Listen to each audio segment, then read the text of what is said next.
আসসালামু আলাইকুম ওয়া রাহমাতুল্লাহি ওয়া বারাকাতুহু।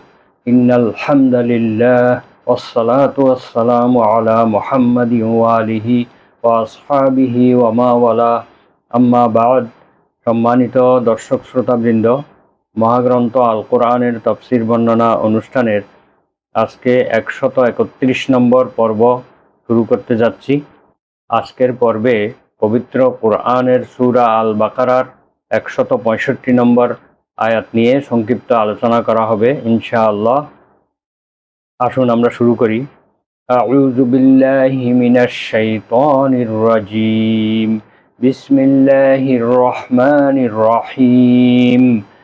ومن الناس من يتخذ من دون الله أندادا يحبونهم كحب الله والذين آمنوا أشد حبا لله ولو يرى الذين ظلموا إذ يرون العذاب أن القوة لله جميعا وأن الله شديد العذاب صدق الله العظيم। মহান আল্লাহ রব্বুল আলামিন ইরশাদ করেন, অমিনান নাসি, মানুষের মধ্যে এমন কিছু লোক আছে, মাইয়াত্তাখিযু মিন দুনিল্লাহি আন্দাদান, যারা আল্লাহ ছাড়া অন্যদেরকে তার সমকক্ষ স্থির করে। ইউহিব্বুনাহুম কাহুব্বিল্লাহ, এবং সেই সমকক্ষগুলোকে, অংশীদারগুলোকে আল্লাহ তাআলার ভালোবাসার মতোই ভালোবাসে। ওয়াল্লাযীনা আমানু আশাদ্দু হুব্বান লিল্লাহ, আর যারা আল্লাহর প্রতি ঈমান এনেছে তারা আল্লাহ তাআলাকে অত্যধিক ভালোবাসে, সবচেয়ে বেশি ভালোবাসে। ওয়ালাউ ইয়ারাল্লাযীনা যালামু ইয ইয়ারাউনাল আযাবা, যদি বুঝতে পারত জালেমগণ যখন তারা আযাব দেখবে কিয়ামতের দিন, আন্নাল কুওয়াতা লিল্লাহি জামিআ, এবং সমস্ত ক্ষমতা একমাত্র আল্লাহর জন্য, এটা যেভাবে তারা বুঝতে পারবে। ওয়া আন্নাল্লাহা শাদীদুল আযাব, এবং আল্লাহ তাআলা শাস্তি দানে অত্যন্ত কঠোর। এগুলো যেভাবে তারা সেই দিন বুঝতে পারবে, এখন যদি তারা সেটা বুঝতে পারত তাহলে তাদের জন্য এটা অত্যন্ত কল্যাণকর হতো। এই হচ্ছে আয়াতের সরল বঙ্গানুবাদ। অর্থাৎ আল্লাহ তাআলা এখানে বলছেন যে মানুষের মধ্যে এমন কিছু লোক রয়েছে যারা আল্লাহকে বাদ দিয়ে অন্যদেরকে আল্লাহ তাআলার সমকক্ষ বানিয়ে নেয়, আল্লাহ তাআলার সমকক্ষ বা অংশীদার স্থির করে, এবং সেই অংশীদারগুলোকে তারা আল্লাহর মতো ভালোবাসে। আল্লাহকে যেভাবে ভালোবাসা উচিত সেভাবেই সেগুলোকে ভালোবাসে, পছন্দ করে, তাদের উপাসনা করে, তাদের জন্য ব্যয় করে। ওয়াল্লাযীনা আমানু আশাদ্দু হুব্বান লিল্লাহ, আর যারা আল্লাহর প্রতি ঈমান এনেছে, আল্লাহকে বিশ্বাস করে, তারা আল্লাহ তাআলাকেই সবচেয়ে বেশি ভালোবাসে। আর এখানে পরবর্তী অংশে আল্লাহ তাআলা কিয়ামতের ময়দানের একটা দৃশ্য তুলে ধরেছেন। কিয়ামতের ময়দানে যখন অবিশ্বাসীগণ বা জালেমগণ, মুশরিকগণ যখন তারা আযাব দেখবে, সেই সময় তারা বুঝতে পারবে যে সমস্ত ক্ষমতার উৎস আল্লাহ তাআলা, এবং আল্লাহ তাআলা শাস্তি দানে অত্যন্ত কঠোর। এই বিষয়টা কিয়ামতের ময়দানে আযাব দেখে যেমন তারা বুঝতে পারবে, যদি তারা এখন যদি এটা বুঝতে পারত, আল্লাহ তাআলা এই বিষয়টি তুলে ধরেছেন, তাহলে তারা কখনো এই আল্লাহ তাআলার সঙ্গে শিরক করতো না, আল্লাহ তাআলার সঙ্গে অংশীদার স্থাপন করতো না, আল্লাহকে বাদ দিয়ে এগুলোকে তারা বেশি ভালোবাসতো না। তো এই আয়াতের মধ্যে মূলত দুনিয়া এবং আখেরাতে মুশরিকদের অবস্থা আল্লাহ তাআলা তুলে ধরেছেন। ইহলৌকিক এবং পারলৌকিক তাদের অবস্থা হচ্ছে, তারা আল্লাহ তাআলার সঙ্গে অংশীদার স্থাপন করে, অন্যদেরকে আল্লাহ তাআলার সদৃশ্য বা আল্লাহ তাআলার সমকক্ষ স্থির করে, অতঃপর তাদের সাথে এমন আন্তরিক ভালোবাসা স্থাপন করে যেরকম ভালোবাসা স্থাপন করা উচিত ছিল আল্লাহ তাআলার সঙ্গে। কারণ তিনি হচ্ছেন প্রকৃত উপাস্য, সত্যিকারের একমাত্র মাবুদ হচ্ছেন আল্লাহ তাআলা, এবং তিনি যাবতীয় অংশীদার থেকে সম্পূর্ণ পবিত্র। সহিহ বুখারী এবং মুসলিমে আব্দুল্লাহ ইবনে মাসউদ রাদিয়াল্লাহু আনহু থেকে বর্ণিত আছে, তিনি বলেন যে আমি আল্লাহ রাসূল সাল্লাল্লাহু আলাইহি ওয়াসাল্লামকে জিজ্ঞেস করলাম, আইয়ুজ যামবে আকবারু, সবচেয়ে বড় গুনাহ কোনটি? ক্বালা আশ-শিরকু বিল্লাহ, মহানবী সাল্লাল্লাহু আলাইহি ওয়াসাল্লাম বলেন যে শিরক হচ্ছে সবচেয়ে বড় গুনাহ, অথচ আল্লাহর সঙ্গে শিরক করা সবচেয়ে বড় গুনাহ, অথচ তিনি একাই সবকিছু সৃষ্টি করেছেন। সমগ্র সৃষ্টি জগৎকে আল্লাহ তাআলা একাই সৃষ্টি করেছেন, অথচ আল্লাহর সঙ্গে শরীক করা এটা সবচেয়ে বড় অপরাধ, সবচেয়ে বড় গুনাহ, সবচেয়ে বড় জুলুম। এরপর আল্লাহ তাআলা ওই সব লোককে শাস্তির সংবাদ দিচ্ছেন যারা শিরকের মাধ্যমে তাদের আত্মার উপরে জুলুম করেছে। ওয়ালাউ ইয়ারাল্লাযীনা যালামু ইয ইয়ারাউনাল আযাব, আল্লাহ তাআলা বললেন যে যারা নিজেদের উপর জুলুম করেছে তারা যখন আযাব দেখবে তখন তারা বুঝতে পারবে যে আল্লাহ তাআলা সর্বশক্তিমান এবং শাস্তি দানে অত্যন্ত কঠোর। তো এরা জালেম হলো কিভাবে? তারা আল্লাহ তাআলার সাথে শিরক করার কারণে প্রকৃত উপাস্য, প্রকৃত মাবুদ আল্লাহকে ছেড়ে যখন তারা আল্লাহ তাআলার সমকক্ষ স্থির করে এবং অংশীদারদেরকে আল্লাহর মতোই ভালোবাসে, তখন তারা নিজেরাই শাস্তির যোগ্য হয়ে গিয়েছে, নিজেদের আত্মাকে শাস্তির জন্য উপযুক্ত বানিয়ে নিয়েছে। এইভাবে তারা তাদের আত্মার উপরে জুলুম করেছে। এই জন্য আল্লাহ তাআলা এখানে জালেম বলেছেন, কারণ এই পবিত্র কোরআনে শিরককে জুলুম বলা হয়েছে। লোকমান আলাইহিস সালাম তার কিশোর পুত্রকে উপদেশ দিতে গিয়ে বললেন, ইয়া বুনাইয়া লা তুশরিক বিল্লাহ ইন্নাশ শিরকা লাযুলমুন আযীম, হে আমার স্নেহের পুত্র, তুমি আল্লাহর সাথে কাউকে শরিক করো না, নিঃসন্দেহে শরিক করা সবচেয়ে বড় জুলুম। এই জন্য পবিত্র কোরআনে অনেক জায়গায় শিরক শব্দের পরিবর্তে জুলুম শব্দটি এসেছে। যদি তারা শাস্তি দেখত তাহলে তারা অবশ্যই বিশ্বাস করত যে মহা ক্ষমতাবান একমাত্র আল্লাহ, তিনি ছাড়া আর প্রকৃতপক্ষে ক্ষমতা কারো নেই। সকল শক্তির উৎস, সকল ক্ষমতার উৎস একমাত্র আল্লাহ তাআলা। সমস্ত জিনিস, সমস্ত সৃষ্ট বস্তু তার অধীনস্থ এবং তারই আজ্ঞার অধীন। তার শাস্তি খুবই কঠিন। পবিত্র কোরআনে সূরা ফজরে আল্লাহ তাআলা বলেন, ইয়াউমাইযিন লা ইউআযযিবু আযাবাহু আহাদ ওয়া লা ইউসিকু ওয়াসাকাহু আহাদ, কিয়ামতের দিন তার শাস্তির মতো শাস্তি আর কেউ দিতে পারবে না এবং তার পাকড়াও করার মতো আর কেউ পাকড়াও করতে পারবে না। আল্লাহ তাআলার শাস্তি এত কঠিন হবে, এরকম শাস্তি কেউ দিতে পারে না, এবং আল্লাহ তাআলার ধরা এত কঠিন হবে যে এরকম ধরা বা এরকম পাকড়াও আর কেউ করতে পারে না। এর আরেকটি অর্থ হচ্ছে যে যদি তারা কিয়ামতের দিন ওই দৃশ্য দেখত এবং ওই দৃশ্য সম্বন্ধে তাদের জ্ঞান থাকতো, তাহলে তারা কখনো শিরক এবং কুফরকে আঁকড়ে ধরত না, শিরক এবং কুফরের মধ্যে তারা লিপ্ত হতো না। এই সমস্ত হতভাগ্য মুশরিকরা আজ আল্লাহর সঙ্গে শরিক করতেছে, আল্লাহকে বাদ দিয়ে আল্লাহ ভিন্ন অন্যান্যদের উপাসনা এবং অর্চনা করতেছে।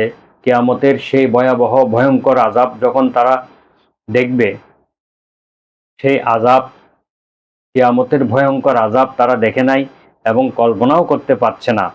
যদি তারা সেই ভয়ঙ্কর দৃশ্য, ভয়াবহ দৃশ্য দেখত, তবে আল্লাহ তাআলা যে সর্বশক্তিমান এবং তার আযাব যে অত্যন্ত কঠিন এবং নিদারুণ, সেই কথা তাদের বুঝতে আর বাকি থাকতো না। আল্লাহ ছাড়া তারা কারো ইবাদত বন্দেগী করত না এবং আল্লাহ ছাড়া কারো ইবাদত বন্দেগী করার কল্পনাও তারা করত না। আন্দাদান শব্দটি এখানে ব্যবহৃত হয়েছে, এর অর্থ হচ্ছে সমতুল্য বা সমকক্ষ। এর এক বচন হচ্ছে নিদ্দুন, বহু বচনে আন্দাদুন। পবিত্র কোরআনের অনেক জায়গায় এটা এসেছে আন্দাদুন, অর্থাৎ অংশীদার, সমকক্ষ, সমতুল্য। আল্লাহ তাআলার সমতুল্য অন্য কাউকে মনে করা এবং অন্য কারো ইবাদত বন্দেগী করা। ইউহিব্বুনাহুম কাহুব্বিল্লাহ, তারা ওই অংশীদারগুলোকে আল্লাহর মতোই ভালোবাসে। এর অর্থ হচ্ছে তারা যে সমস্ত উপাস্যের উপাসনা করে সেগুলোকে তারা অত্যন্ত ভালোবাসে। যেমন মুসলমানরা তাদের আল্লাহ তাআলাকে ভালোবাসে, আল্লাহর ভালোবাসায় তাকে তার ইবাদত বন্দেগী করে।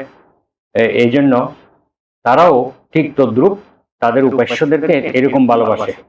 অর্থাৎ আল্লাহকে তাদের যেমন ভালোবাসা উচিত ছিল ওই রকম ভালোবাসা তারা একমাত্র তাদের এই মাবুদদেরকে, তাদের এই উপাস্যদেরকে ভালোবাসার জন্য তারা নির্ধারণ করে নিয়েছে। আল্লাহ তাআলা অন্য আয়াতে বলেন, আয়ুশরিকুনা মা লা ইয়াখলুকু শাইআন ওয়া হুম ইখলাকুন ওয়ালা ইয়াস্তাতিউনা নাসরান ওয়ালা আনফুসাহুম ইয়ানসুরুন। আয়ুশরিকুনা মা লা ইয়াখলুকু শাইআন, তারা কি আল্লাহর সাথে এমন জিনিসকে শরীক করতেছে যারা কোনো কিছুই সৃষ্টি করে নাই। অহুম ইখলাকুন, বরং তাদেরকেই সৃষ্টি করেছেন আল্লাহ তাআলা। আল্লাহকে বাদ দিয়ে যারা অন্যান্য মাহবুদের উপাসনা করে, এই সমস্ত মাহবুদগুলো সেগুলো মানুষের তৈরি করা এবং সেই উপাদানগুলো আল্লাহর সৃষ্টি। মাটি, পাথর ইত্যাদি উপাদান আল্লাহ তাআলার সৃষ্টি। এই সকল সৃষ্ট বস্তুকে আল্লাহর সঙ্গে শরীক করা, অংশীদার স্থাপন করা, এটা মারাত্মক অপরাধ। ওয়ালা ইয়াস্তাতিউনা নাসরান, এই সমস্ত সৃষ্ট উপাস্যগুলো তারা কারো কোনো সাহায্য করতে পারে না। ওয়ালা আনফুসাহুম ইয়ানসুরুন, এবং তারা নিজেদেরকেও নিজেরা কোনো সাহায্য করতে পারে না। আল্লাহ তাআলা আরো বলেন, ইন্নাল্লাযীনা তাদউনা মিন দুনিল্লাহি ইবাদুন আমসালুকুম, নিশ্চয় যারা আল্লাহকে বাদ দিয়ে অন্যদেরকে আহ্বান করে সেগুলো হচ্ছে তোমাদের মতো একটি সৃষ্ট বান্দা। অর্থাৎ আমরা যেমন মানুষ, পশু পাখি, জীব জন্তু ইত্যাদি যেমন আল্লাহ তাআলার এক একটি গোলাম, অনুরূপভাবে মানুষ আল্লাহকে বাদ দিয়ে যাদেরকে আহ্বান করে সেগুলোও কিন্তু আল্লাহর গোলাম। ইবাদুন আমসালুকুম, তারাও তোমাদের মতো গোলাম। ফাদউহুম ফালিয়াস্তাজিবু লাকুম ইন কুনতুম সাদিকিন, তোমরা তাদেরকে আহ্বান করতে থাকো, আর যদি তারা জবাব দিতে পারে তাহলে তোমরা তাদেরকে আহ্বান করতেই থাকো, যদি তোমরা সত্যবাদী হও। তোমাদের কথা যদি সত্য হয় এবং তারা যদি উত্তর দিতে পারে, তোমাদের কথার জবাব দিতে পারে, তাহলে তোমরা তাদেরকে আহ্বান করো। আলাহুম আরজুলুন ইয়ামশুনা বিহা, তাদের কি এমন কোনো পা আছে যে পা দিয়ে তারা চলাফেরা করতে পারে? আমলাহুম আইদিন ইয়াবতিশুনা বিহা, তাদের কি এমন কোনো হাত আছে যে হাত দিয়ে তারা কোনো কিছু ধরতে পারে? আমলাহুম আয়ুনুন ইউবসিরুনা বিহা, এই সমস্ত উপাস্যদের কি চক্ষু আছে যে চোখ দিয়ে তারা দেখতে পায়? আমলাহুম আযানুন ইয়াসমাউনা বিহা, তাদের কি এমন কোনো কান আছে যে কান দিয়ে তারা শ্রবণ করতে পারে? কুলিদউ শুরাকাআকুম সুম্মা কিদুনি ফালা ইউনজিরুন, হে রাসূল আপনি বলে দিন, তোমরা তোমাদের অংশীদারদেরকে ডেকে নাও এবং আমার বিরুদ্ধে তোমরা ষড়যন্ত্র করতে থাকো, অতঃপর আমাকে কোনো বিরাম দিও না। বিরতিহীনভাবে তোমরা আমার বিরুদ্ধে ষড়যন্ত্র করতে থাকো, আমাকে বিন্দুমাত্র বিরাম দিও না। আল্লাহ তাআলা মহানবী সাল্লাল্লাহু আলাইহি ওয়াসাল্লামকে মানুষের যাবতীয় ক্ষতি থেকে রক্ষা করার জন্য তিনি ওয়াদা দিয়েছেন, ওয়াল্লাহু ইয়াসিমুকা মিনান নাস, হে রাসূল মানুষের যাবতীয় ক্ষতি থেকে আল্লাহ আপনাকে রক্ষা করবেন। এভাবে মানুষ অনেক সময় নিজের প্রবৃত্তিকে, নিজের মনের খেয়াল খুশিকে নিজের মাবুদ বানিয়ে নেয়। যারা আল্লাহ তাআলার বিধানকে বাদ দিয়ে নিজেদের খেয়াল খুশির অনুসরণ করে, নিজেদের ইচ্ছা মতো ইবাদত বন্দেগী করে, নিজেদের বানানো ইবাদত বন্দেগী করে, তারা যেন তাদের মনকে, তাদের প্রবৃত্তিকে উপাস্য হিসেবে গ্রহণ করেছে। এই ব্যাপারে আল্লাহ তাআলা বলেন, আফারাআইতা মানিত্তাখাযা ইলাহাহু হাওয়াহ ওয়া আযাল্লাহুল্লাহু আলা ইলমিন ওয়া খাতামা আলা সামইহি ওয়া কলবিহি ওয়া জাআলা আলা বাসারিহি গিশাওয়া, হে রাসূল আপনি কি লক্ষ্য করেন নাই যারা নিজেদের প্রবৃত্তিকে নিজেদের উপাস্য বানিয়ে নিয়েছে? অর্থাৎ নিজেদের প্রবৃত্তির অনুসরণে তারা জীবনযাপন করে, আল্লাহ তাআলার বিধান অনুযায়ী তারা জীবনযাপন করে না। অর্থাৎ তারা নিজেদের প্রবৃত্তিকে, নিজেদের মনকে নিজেদের উপাস্য বানিয়ে নিয়েছে। ওয়া আযাল্লাহুল্লাহু আলা ইলমিন, আল্লাহ তাআলা জেনে শুনে তাদেরকে পথভ্রষ্ট করেছেন।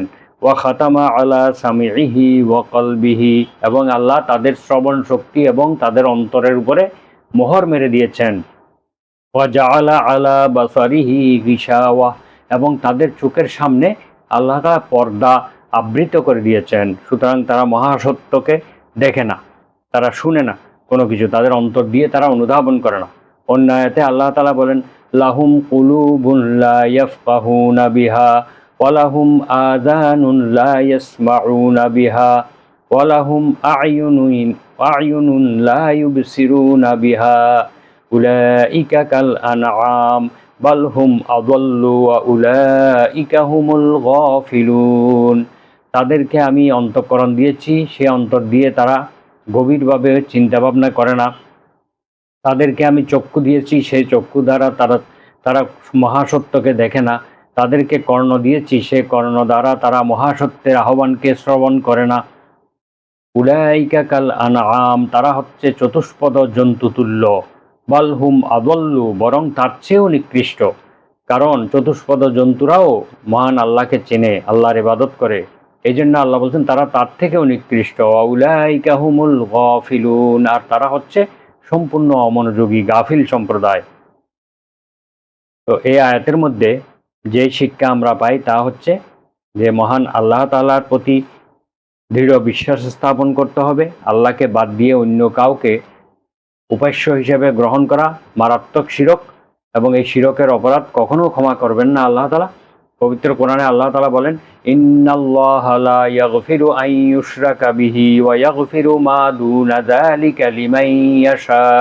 নিশ্চয়ই আল্লাহ তাআলা তার সঙ্গে শিরক করার অপরাধ কখনোই ক্ষমা করবেন না, আর এছাড়া যে কোনো অপরাধ যাকে ইচ্ছা তিনি তাকে ক্ষমা করে দেন। এইভাবে এই আয়াত থেকে যে শিক্ষা পাই তা হচ্ছে আল্লাহর সঙ্গে কাউকে শরীক করা যাবে না, এবং আল্লাহ তাআলার প্রতি সবচেয়ে বেশি ভালোবাসা রাখতে হবে। আল্লাহ তাআলার ভালোবাসার উপরে অন্য কারো ভালোবাসাকে প্রাধান্য দেওয়া যাবে না। অত্যধিক ভালোবাসতে হবে আল্লাহকে, এবং কিয়ামতের দিনের সেই ভয়াবহ আযাবের কথা যেগুলো কোরআন এবং হাদিসে এসেছে সেগুলোকে যেন আমরা এই চোখে দেখতেছি এইভাবে কল্পনা করে আমাদেরকে আল্লাহকে ভয় করে তার ইবাদত বন্দেগী করতে হবে, এবং এই কথা মনে রাখতে হবে যে সকল ক্ষমতার উৎস একমাত্র আল্লাহ তাআলা, এবং আল্লাহ তাআলার শাস্তি অত্যন্ত কঠোর। এই কথাগুলো মনে রেখে যদি আমরা জীবনযাপন করি তাহলে আমাদের জীবনে পাপ কাজ করা সম্ভব হবে না। আমরা মুক্তির পথে অগ্রসর হতে পারবো, এবং আমাদের আখেরাতে মুক্তি লাভ করা সহজ হবে। মহান আল্লাহ তাআলা আমাদেরকে এই আয়াত অনুযায়ী আমল করার তৌফিক দান করুন। ওয়া আখিরু দাওয়ানা আনিল হামদুলিল্লাহি রাব্বিল আলামিন। সুবহানাকা আল্লাহুম্মা ওয়া বিহামদিকা আশহাদু আল্লা ইলাহা ইল্লা আনতা আস্তাগফিরুকা ওয়া আতুবু ইলাইক। আসসালামু আলাইকুম ওয়া রাহমাতুল্লাহ।